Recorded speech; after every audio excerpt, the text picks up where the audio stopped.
आणि ज्या वेळेला 2029ला लोकसभा विधानसभा एकत्र होईल त्यावेळेला राष्ट्रवादी काँग्रेस पक्षाचा आमदार तो होणारच आहे, पण खासदार पण झाला पाहिजे ही तुमची भावना असेल.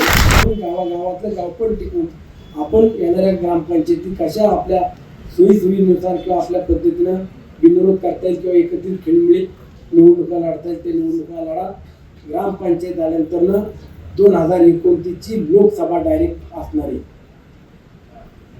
मी तुम्हाला सगळ्यांना का सांगितलं एवढं सगळं,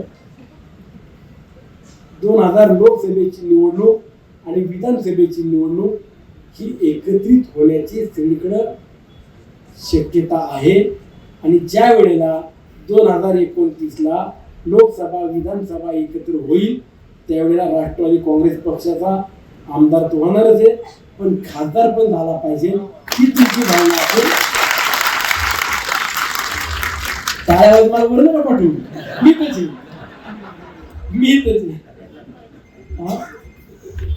त्यामुळं आपण आपल्या संघर्ष लावू नका. लोकसभा विधानसभा ह्या एकत्र होतील असं आधी विधिमंडळात अनेक ज्येष्ठ सहकारी किंवा राजकीय प्रमुख नेते देखील बोलत आहेत. आणि म्हणून आपण राजकारणापेक्षा विकास कामांवरती वेगवेगळ्या योजनांवरती भर द्या.